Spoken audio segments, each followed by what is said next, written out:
Australia کے ساحلی علاقے بانڈی بیچ میں دہشت گردی کے حملے کا مجرم ساجد اکرم بھارتی شہر حیدرآباد سے تعلق رکھتا ہے، جس کی تصدیق بھارتی پولیس نے کر دی۔ تلنگانہ پولیس کے مطابق ساجد اکرم نے 27 سال قبل روزگار کی تلاش میں آسٹریلیا ہجرت کی۔ وہ ہنوکا تہوار میں فائرنگ کر کے 15 افراد کو ہلاک کرنے والا تھا۔ ساجد اکرم نے آسٹریلیا میں مس وینیرا گروسو سے شادی کی اور مستقل سکونیت اختیار کی۔ اس کے 2 بچے ہیں، بیٹا نوید اکرم اور ایک بیٹی۔ رشتہ داروں نے بتایا کہ ساجد اکرم کے 27 سال میں حیدرآباد میں خاندان سے محدود رابطے رہے اور اپنے والد کے انتقال پر بھی بھارت نہیں آیا۔ تلنگانہ پولیس نے کہا ہے کہ حملے کے عوامل کا بھارت یا تلنگانہ سے کوئی تعلق نہیں اور وہ مرکزی ایجنسیوں کے ساتھ مکمل تعاون جاری رکھیں گے۔ اسلام آباد کی انسداد دہشت گردی کی عدالت ATC نے وزیراعلیٰ خیبر پختونخوا سہیل آفریدی اور 2 صوبائی وزراء کے خلاف اشتہاری کارروائی شروع کر دی۔ عدالت نے سہیل آفریدی، مینا آفریدی اور شفیع اللہ کو متعدد بار طلب کیا لیکن وہ پیش نہیں ہوئے۔ مقدمہ 26 نومبر کے احتجاج پر تھانہ رمنا میں درج کیا گیا تھا۔ سندھ کے سینئر وزیر شرجیل انعام میمن نے APS سانحے کے 11 سال مکمل ہونے پر شہداء کو خراج عقیدت پیش کیا۔ انہوں نے کہا کہ یہ سانحہ قوم کو متحد کرنے والا دردناک باب ہے اور دہشت گردی کے خلاف جنگ ہر شہری کی مشترکہ ذمہ داری ہے۔ شہداء کا لہو ہمیں یہ سکھاتا ہے کہ خوف اور انتہا پسندی کو تعلیم، شعور اور اتحاد سے شکست دی جا سکتی ہے۔ شرجیل میمن نے عہد کیا کہ ہر سطح پر دہشت گردی اور انتہا پسندی کے خلاف جدوجہد جاری رکھی جائے گی۔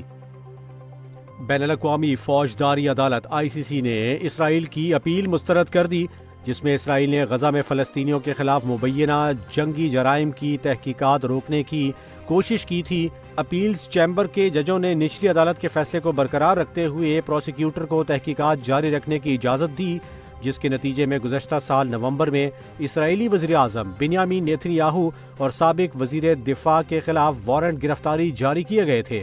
اسرائیل نے ہمیشہ ICC کے دائرہ اختیار کو تسلیم کرنے سے انکار کیا اور جنگی جرائم کے الزامات کو مسترد کیا، تاہم عدالت نے واضح کیا کہ تحقیقات کا عمل جاری رہے گا۔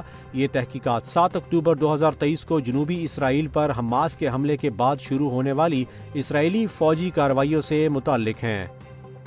سابق وزیراعلیٰ پنجاب میاں منظور احمد وٹو انتقال کر گئے۔ اہل خانہ نے ان کے انتقال کی تصدیق کر دی ہے۔ میاں منظور احمد وٹو کا تعلق حویلی لکھا سے تھا اور وہ 95 برس کی عمر میں وفات پا گئے۔ وہ نہ صرف پنجاب کے وزیر اعلیٰ بلکہ اسپیکر پنجاب اسمبلی کے عہدے پر بھی فائز رہ چکے ہیں۔ اسلام آباد ہائی کورٹ نے افغان شہری بختی جان کو عارضی طور پر افغانستان ڈی پورٹ کرنے سے روک دیا ہے۔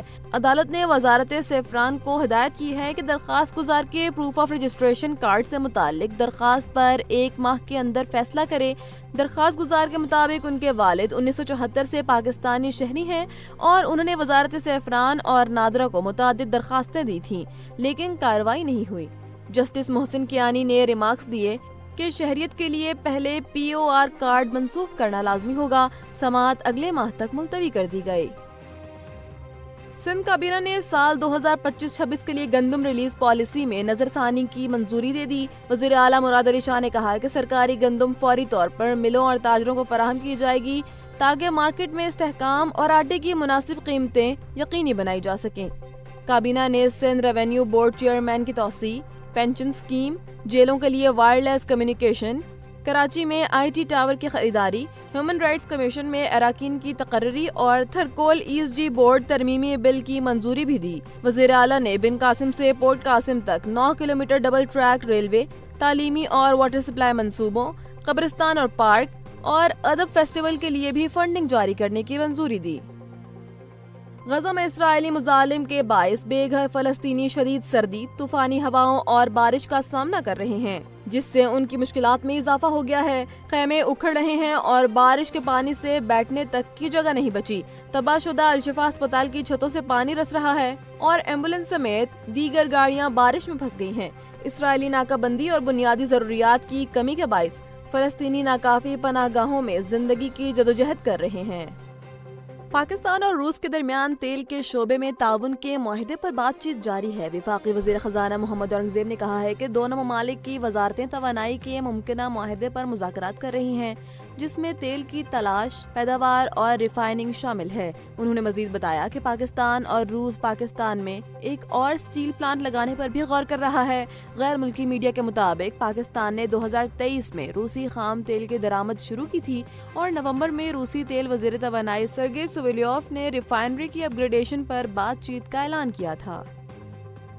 سانحہ آرمی پبلک اسکول پشاور کو آج 11 سال مکمل ہو گئے ہیں۔ اس دردناک واقعے کی تفصیل اور مکمل داستان بتا رہے ہیں اویس خٹک۔ آج 16 دسمبر 2025 کو سانحہ آرمی پبلک اسکول پشاور کو 11 سال مکمل ہو گئے۔ 16 دسمبر 2014 کو سفاک دہشت گردوں نے معصوم بچوں کو نشانہ بنایا۔ اسکول میں تقریباً 1099 طلبہ اور عام عملہ موجود تھے۔ صبح 10:30 7 خودکش دہشت گرد اسکول کی دیواریں پار کر کے داخل ہوئے اور اپنی گاڑی کو آگ لگا کر چھوڑ گئے۔ وہ سیدھے آڈیٹوریم کی طرف گئے جہاں بچے امدادی تربیتی سیشنز میں تھے اور اندھا دھن فائرنگ شروع کر دی گئی۔ پرنسپل طاہرہ قاضی سمیت کئی اساتذہ بچوں کے سامنے شہید ہوئے۔ حملے کے 15 منٹ میں ایس ایس جی کمانڈو کی ٹیمیں اسکول میں داخل ہوئیں، دہشت گردوں کا مقابلہ کیا اور یرغمال طلباء کو آزاد کرایا۔ 7 کمانڈوز زخمی ہوئے۔ مجموعی طور پر 149 افراد شہید ہوئے، جن میں 132 بچے اور 9 عملے کے ارکان شامل تھے، جبکہ 139 زخمی ہوئے اور 960 افراد محفوظ نکالے گئے۔ سیکیورٹی فورسز نے آپریشن کے دوران کلعدم ٹی ٹی پی کے 6 دہشت گردوں کو ہلاک اور مزید 6 کو گرفتار کیا، جنہیں بعد ازاں موت کی سزا دی گئی۔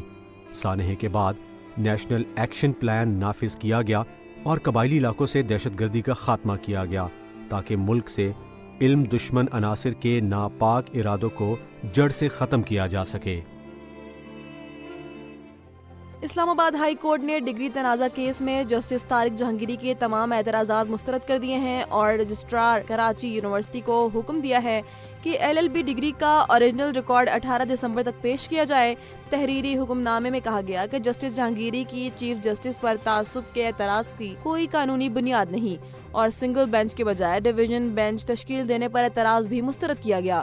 بینچ کے مطابق حساس نوعیت کے معاملے میں 2 رکنی بینچ کی تشکیل جائز ہے اور اعلیٰ عدلیہ کے موجودہ اور سابقہ فیصلوں میں جج پر تعصب کے اعتراضات کی بنیاد واضح کی جا چکی ہے۔ اسلام آباد ہائی کورٹ نے جسٹس جہانگیری کو ہدایت کی کہ وہ درخواست اور متعلقہ دستاویزات فراہم کریں اور ایچ ای سی اور یونیورسٹی کے جوابات کی مصدقہ نقول بھی پیش کریں۔ وزیر اعظم شہباز شریف نے سانحہ آرمی پبلک اسکول پشاور کے شہداء کو خراج عقیدت پیش کرتے ہوئے کہا کہ اے پی ایس کے شہداء نے وطن کے مستقبل کے لیے اپنی جانوں کا نذرانہ دیا۔ انہوں نے کہا کہ یہ سانحہ قوم کے لیے ایک سخت آزمائش تھا، مگر اس نے ہمارے حوصلے پست نہیں کیے اور پاکستان سے دہشت گردی کا مکمل خاتمہ ہی اس سانحے کا حقیقی انصاف ہے۔ وزیر اعظم کا کہنا تھا کہ ریاست، سیکیورٹی ادارے اور عوام متحد ہو کر زیرو ٹالرنس پالیسی کے تحت دہشت گردی اور انتہا پسندی کے خلاف بھرپور کارروائیاں جاری رکھیں گے اور آخری دہشت گرد کے خاتمے تک چین سے نہیں بیٹھیں گے۔